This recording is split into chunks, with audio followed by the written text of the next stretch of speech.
खान जमान ने अचानक ही लाहौर छोड़ देने का फैसला कर लिया था। अफसर आला के सामने मातहत की रिपोर्ट मौजूद थी, जिसमें इंकशाफ किया गया था कि खान जमान कल सुबह 7 बजे वाली ट्रेन से अपने गांव वापस जा रहा था। तो उन्होंने इत्मीनान का सांस लिया। न जाने क्यों उन्हें खान जमान की तरफ से किसी न किसी मुसीबत का धड़का लगा रहता था। उस बूढ़े फौजी के तेवर उसे हमेशा खतरनाक दिखाई पड़े थे। इस खबर ने उनके सर से एक बोझ उतार दिया था। अपनी तशफ़ी के लिए उन्होंने एक इंस्पेक्टर को मुस्तकिल खान जमान से चिपका दिया था, जो उसे 2-3 स्टेशन दूर छोड़कर आया था। और अब उसने इस बात की तस्दीक कर दी थी कि खान जमान इस शहर को छोड़कर जा चुका है। खान जमान ने वाकई शहर छोड़ दिया था, लेकिन ताक़ुब करने वाले को इल्म ही न हो सका कि उसने सिर्फ साहिवाल तक ही सफर किया था, जहां वो चुपचाप ट्रेन से उतर गया था। आम दर्जे में सफर करने के सबब न किसी ने उसके चढ़ने का नोटिस लिया, न ही उतरने की परवाह की। ट्रेन का ये डिब्बा मुसाफिरों से खचाखच भरा हुआ था और किसी को किसी दूसरे की फिक्र करने की फुर्सत ही न थी। साहिवाल के स्टेशन पर उसका एक मेजबान उसका मुंतजिर था। दोनों चुपचाप एक रिक्शे में बैठकर अपने घर तक आ गए, जहां शाम ढलने तक खान जमान ने आराम किया। शाम के बाद लाहौर जाने वाले एक ट्रक पर वो ड्राइवर के मददगार की हैसियत से सफर कर रहा था। उसने अपना हुलिया बिल्कुल ड्राइवरों जैसा बनाया हुआ था। ट्रक अपने मामूल के मुताबिक अलस सुबह अड्डे पर पहुंच गया। ट्रक स्टैंड पर किसी ने उसकी आमद का नोटिस नहीं लिया। यहाँ भी एक मेजबान जो इस शहर में टैक्सी चलाता था, उसका मुंतजिर था। मेजबान ने खान जमान को हाथों हाथ लिया और अपनी टैक्सी में बिठाकर मीटर डाउन कर लिया। करीबन आध घंटे के सफर के बाद वो एक सरकारी कॉलोनी तक पहुंच गया। उस कॉलोनी के एक क्वार्टर में, जिसके दरवाजे के बाहर साबित खान के नाम की तख्ती लगी थी, टैक्सी रुक गई। जिंदगी आहिस्ता आहिस्ता बेदार हो रही थी। कॉलोनी में रहने वाले सरकारी मुलाजमीन अपने अपने काम पर रवाना हो रहे थे। वो सब बड़ी अफरा तफरी के आलम में दिखाई दे रहे थे। किसी को क्या पड़ी कि साबित खान के घर के बाहर रुकने वाली टैक्सी से उतरते मुसाफिर के मुतालिक कुछ सोचता। उस कॉलोनी में मुल्क के करीबन तमाम सूबों के लोग रिहाइश पजीर थे और मेहमानों का आना जाना अक्सर यहाँ लगा रहता था। यूं भी साबित खान कोई ऐसा अहम शख्स नहीं था कि उसके यहाँ आने जाने वालों का कोई नोटिस लेता। कस्टम में नौकरी की वजह से लोग भी उसकी कुछ ज्यादा ही इज्जत करते थे। ड्राइवर टैक्सी के अंदर ही बैठा रहा और खान जमान अपने इस्तकबाल के लिए पहले से घर के खुले दरवाजे से अंदर दाखिल हो गया। ये दरवाजा घर के ड्राइंग रूम में खुलता था, जिसके एक सोफे पर शेरगुल उसका मुंतजिर था। दोनों ने गर्मजोशी से मुआनिका किया। दोनों की आंखें आंसुओं से भीग रही थी। दोनों के दिलों में तूफान करवटें ले रहा था। उस तूफान की शिद्दत से दोनों बखूबी आगाह थे। उनके सरों पर एक बड़ा बोझ आन पड़ा था। ये बोझ जब तक उनके सर से न उतरता, दोनों चैन की नींद नहीं सो सकते थे। बूढ़े खान जमान ने कहा, बेटे बेफिक्र हो जाओ। इन बूढ़ी हड्डियों में अभी इतनी जान बाकी है कि हम अपनी मासूम बच्ची के खून का हिसाब बेबाक कर सकें। खुदा की कसम, जिसके कब्जे में मेरी जान है, मैं दुश्मनों को माफ नहीं करूंगा। बेटा, मैं तुमसे अब भी यही बात कहूंगा कि अपनी जिद छोड़ दो। तुम नौजवान हो, तुम्हें अभी बहुत अरसा जिंदा रहना है। तुम पर बहुत जिम्मेदारियां हैं। मेरे साथ ऐसा कोई मामला या मजबूरी नहीं है। तुम अपनी नौकरी पर जाओ और मुझे अपना काम करने दो। शिरगुल बोला, नामुमकिन चचा, नामुमकिन। मैं जानता हूँ या खुदा की जात के गुज़श्ता 8-10 रोज से मैं किस जहनी अजाब से गुजर रहा हूँ। जब तक अपने हाथों से कातिलों का गला नहीं घोंटूंगा, मुझ पर खाना और नींद हराम रहेगी। उसकी आंखों में खून झलक रहा था।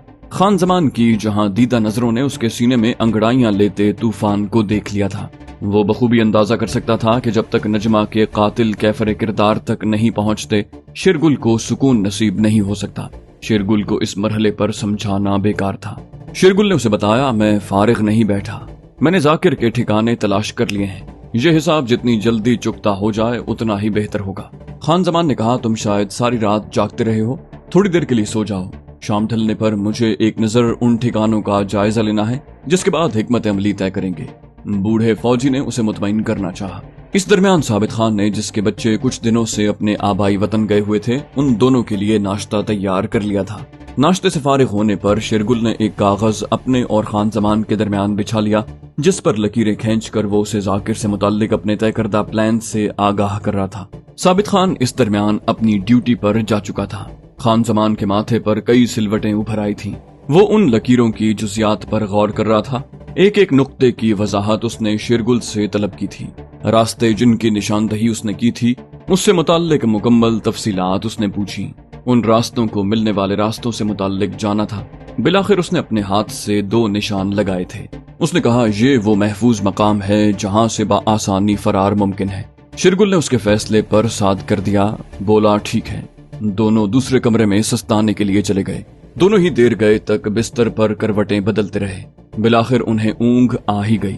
ثابت خان کی آمد سے پہلے دونوں تیار بیٹھے تھے۔ سپہر کو شیرگل اور خان زمان دونوں ایک ٹیکسی لے کر نکل گئے۔ یہ ٹیکسی ان کے ایک ساتھی کی تھی جسے شیرگل ڈرائیور کے روپ میں چلا رہا تھا اور خان زمان سواری کی صورت میں اس کے ساتھ بیٹھا ہوا تھا۔ 3 گھنٹے تک وہ ٹیکسی کو شہر کی مختلف سڑکوں پر گھماتے رہے۔ اس درمیان متعدد مقامات پر رک کر بوڑھے فوجی نے ٹیکسی میں بیٹھے بیٹھے صورتحال کا بھرپور جائزہ لیا، آنے جانے والے راستوں کی تفصیل مانگی۔ 3 گھنٹے کے بعد جب وہ ٹیکسی سٹینڈ پر واپس پہنچے تو دونوں ایک منصوبے پر متفق ہو چکے تھے۔ اگلے روز چھٹی کا دن تھا۔ اس کالونی میں چھٹی کے دن اکثر لوگوں کے ہاں مہمانوں کا آنا جانا لگا رہتا تھا۔ اس روز معمول کے مطابق ثابت خان کے بھی کچھ رشتہ دار یہاں جمع ہوئے تھے۔ ان کی تعداد قریباً 10 تھی۔ دوپہر تک یہ لوگ ثابت خان کے گھر پر موجود ٹیلی فون پر مختلف پیغامات سنتے رہے۔ بالآخر انہیں مطلوبہ ٹیلی فون آ گیا۔ شاید یہ لوگ اسی فون کے منتظر تھے۔ شیرگل، بوڑھا، خان زمان اور اس کے 2 ساتھی فوراً اٹھ کر کھڑے ہو گئے۔ روانگی سے پہلے ان سب نے مل کر کامیابی کی دعا کی۔ یہ لوگ 2 مختلف ٹولیوں میں باہر نکلے تھے۔ ایک ویگن میں شیرگل، خان زمان اور ان کے 2 ساتھی بیٹھے تھے، جبکہ ان کے تعاقب میں ایک ٹیکسی میں 4 اور ساتھی آ رہے تھے۔ آدھے گھنٹے کی ڈرائیونگ کے بعد ایک سڑک سے ملحقہ آبادی کے کونے میں ویگن رک گئی۔ ٹیکسی اس سے کچھ فاصلے پر جا کر کھڑی ہو گئی۔ ویگن کو رکتے دیکھ کر سگریٹ پان کی ایک دکان سے ایک نوجوان لمبے لمبے ڈگ بھرتا ان کے نزدیک آ گیا۔ اس نے ویگن چلانے والے سے اس طرح اچانک ہاتھ ملایا تھا جیسے راہ چلتے اچانک کسی شناسا سے ملاقات ہو جائے۔ وہ بولا کوٹھے پر اپنے ایک ساتھی کے ساتھ موجود ہے، ابھی واپس چلا جائے گا۔ دونوں اس کار میں آئے ہیں۔ اس نے سڑک کے دوسری طرف ایک کونے میں کھڑی سفید رنگ کی شراٹ کی طرف اشارہ کیا اور آگے نکل گیا۔ پچھلی سیٹ سے خان زمان نے سرگوشی کی، چلو۔ ویگن آگے کی طرف رینگ گئی۔ دوسرا حکم ملا، گاڑی کو الٹے ہاتھ لے جا کر تھوڑا آگے پارک کر دو۔ ویگن ڈرائیور نے اطاعت کی۔ ٹیکسی ان کے تعاقب میں تھی، لیکن یہ لوگ وہاں سے ہٹ کر مخالف سمت کی سڑک کے کنارے اس طرح کھڑے ہو گئے تھے کہ وقت آنے پر اپنے ساتھیوں کی مدد بھی کر سکیں اور آسانی سے فرار بھی ہو سکیں۔ یہ شہر کی جدید سہولیات سے آراستہ کالونی تھی جہاں عام آدمی بھٹکنے کا تصور بھی نہیں کر سکتا تھا، لیکن اس کالونی میں سبھی شریف اور عزت دار لوگ نہیں رہتے تھے۔ زیادہ تعداد 2 نمبر کے لوگوں کی تھی جن کا دھندا ہزاروں کو کروڑوں میں بدلنے کا تھا۔ اس کالونی کے ایک عالی شان بنگلے میں پرائیویٹ کوٹھی خانہ بھی تھا جہاں سے شہر کے رؤسا اور اعلی افسران کو لذت کام و دھن میسر آتی تھی۔ تنظیم کے اکثر بڑوں کو بھی یہیں سے لڑکیاں سپلائی کی جاتی تھیں اور تنظیم کے طلبہ ونگ کا لیڈر اور بابا صاحب کا چہیتا ذاکر بھی اس بنگلے کے ایک کمرے میں داد عیش دینے آیا کرتا تھا۔ یہ بات وہ سب جانتے تھے کہ اس شہر میں ہوا بھی ان کی مرضی کے خلاف نہیں چل سکتی، لیکن بابا صاحب کی خاص ہدایت تھی کہ غیر اخلاقی دھندوں میں ملوث ہونے والے بہر طور رازداری کا اہتمام رکھا کریں۔ اس لیے ذاکر بھی جب اس قہبہ خانے میں آتا تھا تو اپنی گاڑی سامنے والی سڑک پر پارک کر کے پیدل آیا کرتا تھا تاکہ اس کے آنے جانے کا کسی کو علم نہ ہو۔ شیرگل اور اس کے ساتھیوں نے بڑی تگ و دو کے بعد پتہ چلایا کہ ذاکر کا سب سے کمزور پوائنٹ کون سا ہو سکتا ہے، اور اس کی نظر انتخاب اس بنگلے پر ٹھہری تھی۔ ذاکر کی خصوصی داشتہ تلاش کرنے میں انہیں کوئی دشواری نہیں آئی تھی۔ اس علاقے کے ٹیلی فون ایکسچینج میں موجود ان کی برادری کے ایس ڈی او کی خدمات سے استفادہ کرنے کے بعد انہوں نے کوٹھی خانے کے ٹیلی فون ٹیپ کرنے کا اہتمام بھی کر لیا تھا۔ ذاکر عموماً دن کے اوقات میں یہاں آیا کرتا تھا۔ اس کی داشتہ کے ٹیلی فون پر شیرگل کے ساتھیوں نے کڑی نظر رکھی تھی، اور اس روز جب انہیں یہ مژدہ سننے کو ملا کہ ذاکر اپنی محبوبہ سے ملنے آ رہا ہے تو وہ سب سجدہ شکر بجا لائے۔ انہیں جو کچھ بھی کرنا تھا آج اور ابھی کرنا تھا۔ ذاکر نے کچی گولیاں نہیں کھیلی تھیں۔ اپنی حفاظت سے وہ کبھی غافل نہیں رہا تھا۔ وہ کبھی غیر مسلح اپنے گھر سے باہر نہیں آتا تھا۔ اس کے ساتھ دوست کے روپ میں کوئی نہ کوئی تنظیم کا غنڈہ ضرور چپکا رہتا تھا۔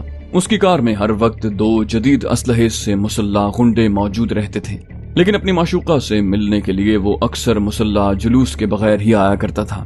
یوں بھی اس علاقے میں تنظیم کی اتنی دہشت قائم تھی کہ کوئی نظر اٹھا کر بھی اس کی طرف دیکھنے کی جرت نہیں کر سکتا تھا۔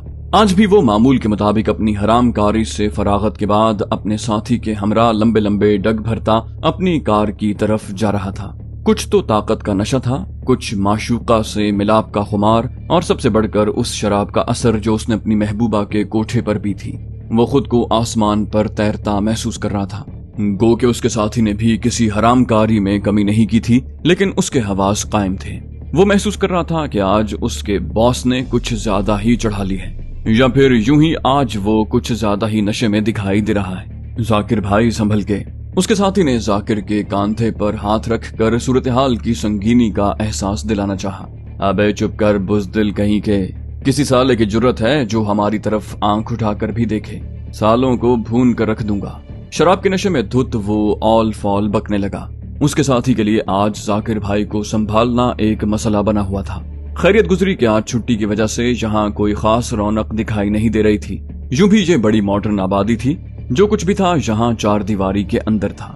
बाहर तो सिर्फ सन्नाटा और खाली सड़कें थीं, जिन पर से कभी कभी कोई तेज रफ्तार गाड़ी सन्नाटे से गुजर जाती, या फिर किसी बंगले से बरामद होते नौकर और कारें। हर बंगले में जदीद असलहे से लैस मुसल्ला चौकीदार मौजूद था।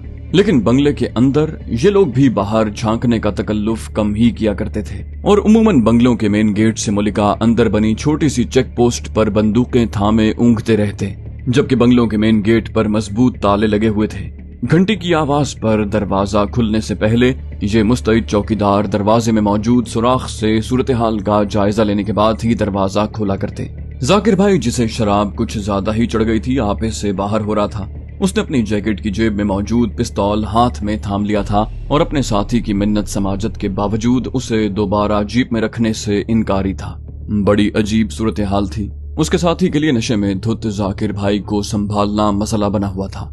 उसे डर था कि अगर जाकिर भाई ने तरंग में आकर फायरिंग शुरू कर दी तो मसला खड़ा हो जाएगा। पुलिस वाले तो उसकी शक्ल पर नजर पड़ते ही भाग जाएंगे, या फिर उन्हें एहतराम से महफूज ठिकानों पर पहुंचा देंगे। लेकिन बाबा साहब उन्हें माफ नहीं करेंगे।